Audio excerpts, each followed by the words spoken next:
Hey, today we're catching up with that man Hoss from the band Karnivool, all the way down there in Perth, Australia, mate. No, you can't see me. I'm actually really prepared here today. I've got my beer in my hand, in its stubby holder, Australian flag on it, of course, just to acclimatise you for this interview. Oh, fantastic. Perfect. It was Australia Day yesterday. How's the head? The head's okay, yeah. I actually haven't had a drink in a good 6 months, so I'm in a little bit of a health kick at the moment. So, yeah, my head's been quite good for about 6 months. But I have many friends around me who aren't quite as together as myself today. So, yeah, the Australians have a tendency to party pretty hard sometimes. So I think it was a pretty large day for a lot of folk here. When you're on tour, how do you usually celebrate then? I guess you don't have the beer for breakfast then. No beer for. It's been a while since I've had a beer for breakfast. I must say, quite a few years. I feel now I'm just feeling like an old man. But I don't know. Yeah, we still have a drink every now and then. But just for the last 6 months have been a kind of a health kick for me. No, not for any particular reason.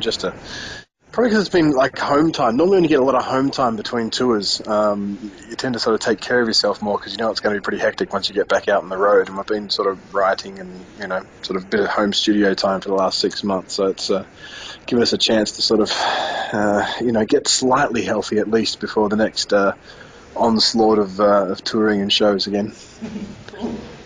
Okay, so you guys have been wanting to come to South Africa for quite a while now. How did the stars finally align?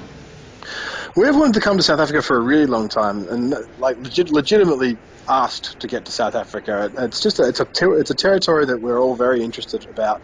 None of us have been there on holiday or for business or playing or whatever. Nothing's ever got any of us there. So we would take any excuse to come there. It's just great that it's actually, as you say, stars aligned to get the band there. It's a place we're very curious about, and a place we've got a lot of very nice fans from who've sent us emails and got in touch with us. So yeah, look, we can't wait. Absolutely cannot wait. It's gonna be fantastic, and we're looking forward to finding out what South Africa's like finally. What are you most looking forward to about coming here? I think, definitely looking forward to playing some shows over there. We've never done that before, so that's exciting. I think we'll definitely do some trooping around and checking out some locals and checking out some of the activities that can possibly happen over there. As usual with these places, I guess there's the touristy stuff you want to do, like by nature, but I just want to meet some people and just chat with some people. I mean, what we enjoy about touring the world, I think, is just finding people or going to places that we haven't been before and talking to like-minded souls and people who sort of have the same philosophy about music as we do, and finding new places that we haven't been to before is exciting for us. Discover new music, and just chat to people about music. Really, that's what we generally do when we get around. Cool. Okay, so the band is actually 19 years old this year, right?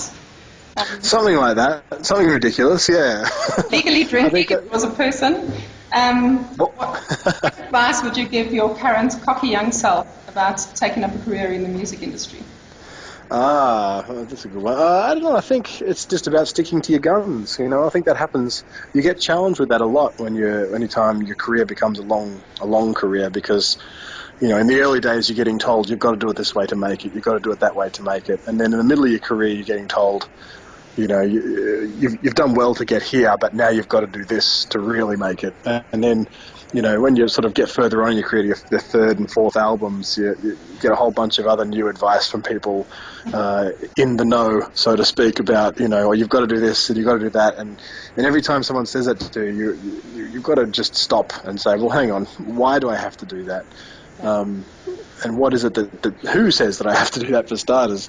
And just to stick to whatever it is that you set up when you first went into it, whatever your original philosophy about getting involved in music or starting a band was about. I mean, for us, it's always been about the music. It's always been about challenging ourselves and trying to do something a little bit different.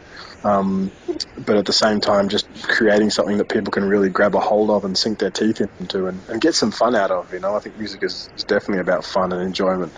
And I think that's something we've always tried to hold true to over the years. Great. So, Symmetry took over 2 years in the making, which makes me think that you are fussy perfectionists. When are you completely satisfied with your work? You're never satisfied with your work. You're never ever satisfied with your work. I think, and that's sort of part of our philosophy with music, I think. And probably partly why it takes us so long to write albums.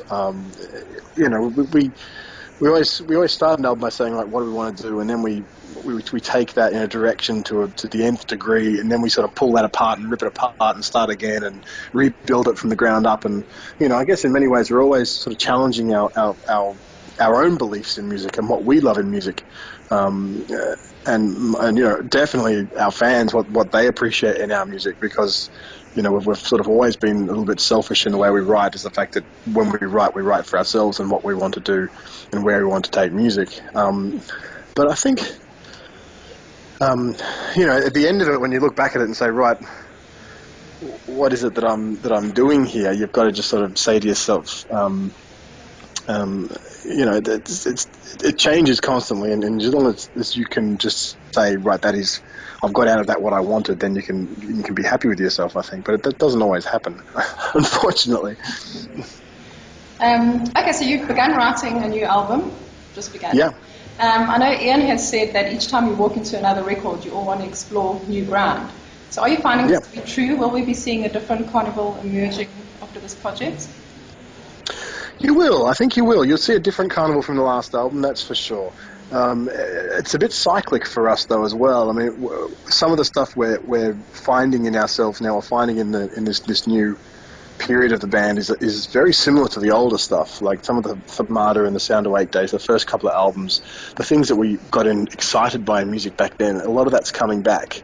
With a different, maybe wearing a different suit, maybe, but the same sort of ideologies of hard-hitting stuff that invigorates you is definitely coming back a lot. And of course, we're always trying different things and taking things in different directions as well. But it's interesting how it's unfolding. It always is interesting. It's always a very interesting process, seeing where these albums go. We're excited. We don't know how long it's going to take, maybe 2 years, but we are excited. Well, it's normally for 4 years, and this year will make it 3 years, and we're hoping to finish it at some point in time this year. So we're hoping to get it out, earlier than the other albums. But in saying that, we've still got a fair way to go in cracking and finalising this thing. So, but it's starting to get exciting, and for us, it's starting to get exciting because it's really started to hit that critical mass. So we can sort of look at it and go, wow, that's a collection of music now, not just pieces we've been working on. So it's definitely getting exciting. Okay, the Metal Down Under documentary that you were in, do you feel that it's had any impact in altering the Aussie metal scene or the way it is perceived? I'm not sure if the actual documentary has, but I do find it interesting how the Australian metal industry is perceived around the world. It kind of freaked us out a bit. More than the documentary, I think, but actually just touring in these different territories and having people come up to you and say, that we love that Australian sound you guys have, or we love the element of Australianness about what it is you guys do. And we sort of, at first, would sort of just go, "What, you guys are crazy. There's nothing Australian in our sound." But then, the more you think about it and the more you look at it, and I guess having time to reflect on it, there is elements that tie us to other Australian bands there, and a lot of that is obviously European and American influence from older, greater bands. But I guess there's definitely something else there that is an Australian a collective over time, and that's quite exciting to know that Australia is capable of that over time. We're very happy to be a part of it. Okay, well, talking about Australia, what do you miss the most about home, like in treat-wise? Please don't say Vegemite. No, I don't mind Vegemite, but no, it's not really the thing I miss the most. It's definitely, the weather is definitely, South Africa has very similar weather, so it's probably pretty. We won't miss it too much when we're over there, but we're pretty lucky here. In saying that, it's all shades as well, and it's obviously Australia's not the only place with this type of weather, but it's the particulars of the weather, I think. And when you're home, you can hear the birds, and you feel the cool breezes come through at particular times, and you hear the trees sway. You're in Australia when you're in Australia. There's no other place really like it. I guess you could say that about anywhere else as well. But look, we have an affinity with this place. I guess everybody does, depending on where you're born. But It's nice to come back here. It's nice to return here after traveling wherever we are around the world, and we do enjoy writing here. Okay, so living in Perth, you obviously have a lot of South Africans around there.